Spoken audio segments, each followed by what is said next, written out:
मैं जर्नली इस्लामी भाई और तमाम नाजरीन से कह दूँ कि बाद औक़ात कोई इस्लामी भाई देखकर किसी से पार्टनरशिप कर लेते हैं, किसी के साथ इन्वेस्टमेंट कर लेते हैं, किसी के बिजनेस में चले जाते हैं, किसी के साथ घर बसा लेते हैं, और जब कुछ 19-20 होता है ना तो फिर आते हैं दावत इस्लामी वाले।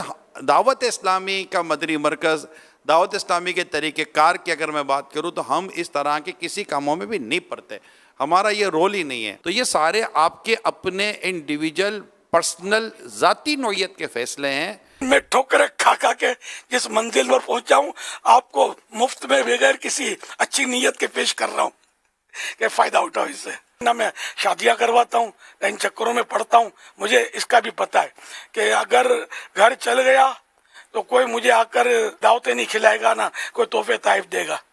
और अगर कुछ 19-20 हुआ, आप वो मेरे दरवाजे बजाते रहेंगे कि भाई अब घुपी हो रही है, ये रूठ के बैठ गई है, इसने हाथ मार दिया हमारी बेटी को, अब जरा इनको बुलाओ और समझाओ।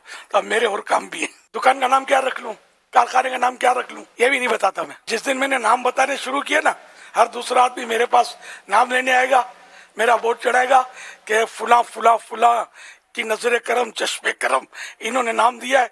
फिर ये आपको पता, कारोबार में जो हिसाब किताब होता है, झूठ दगा धोखा, कारोबार में क्या नहीं होता। शायद ही कोई व्यापारी आपको दुकानदार मिलेगा जो ये दावा करे इलियास कादरी ने हमको नाम दिया। ये सारे मेरे जिम्मेदारान जो है, अराकीन शुरा, हमारे जो मुअज़्ज़ज़ीन हैं, मुफ्तियान किराम है, उलमाए दीन है, इनको भी ये काम सोच समझ कर नाम देने, रिश्ते के मशवरे देने वगैरह वगैरह में बहुत एहतियात करनी है। कोई दूसरी शादी का भी मशवरा मांगे ना तो मत देना। एक बार किसी ने दूसरी शादी करी, हक निकाह किया था, मैंने मुबारकबाद दी थी। मैं ऐसा केश हुआ हूँ और इस्लामी बहनों में ऐसा हंगामा हुआ है, ये मैं जिंदगी भर नहीं भूलूंगा। ये बहुत कोई बरसों पुरानी बात है। कभी कोई मशवरा मांगे दूसरी या तीसरी का तो उसको मशवरा नहीं देना। वो आप मैं यही अब तो बोलता हूँ कि फरीकैन के मंजूरी से, पहली बीवी है वो इजाजत दे, इसके माँ बाप इजाजत दें, आपके माँ बाप इजाजत दें तो फिर ठीक है। अब ये सारे मेरे जिम्मेदारान जो है और दीगर समाजी इदारे वाले भी सुन रहे हैं, तो सोच समझ कर बोलना, खामखा आप चक्करों में पड़ जाओगे।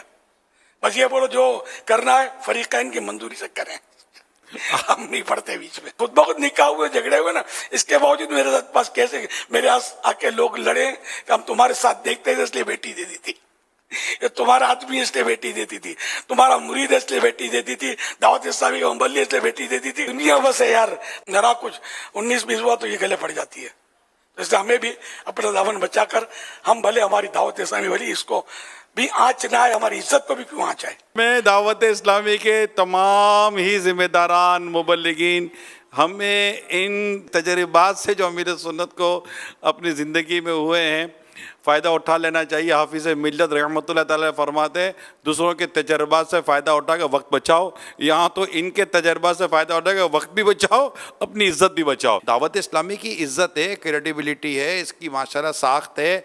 लोग दावत इस्लामी वालों को, वालियों को इज़्ज़त की नज़र से देखते हैं, लेकिन ज़ाहिर है कि फिर वो पाँचों उंगलियाँ बराबर तो नहीं होती। तो ये सारे आपके अपने इंडिविजुअल पर्सनल ज़ाती नौइयत के फ़ैसले हैं।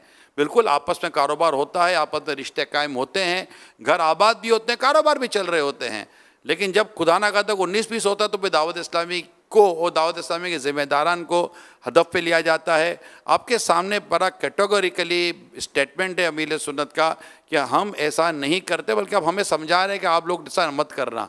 तो आप भी कभी ऐसा कुछ हो जाए तो दावत इस्लामी के ज़िम्मेदारों और मदनी मरकज़ को या बड़ों को किसी चीज़ में ज़िम्मेदार ठहराने के बजाय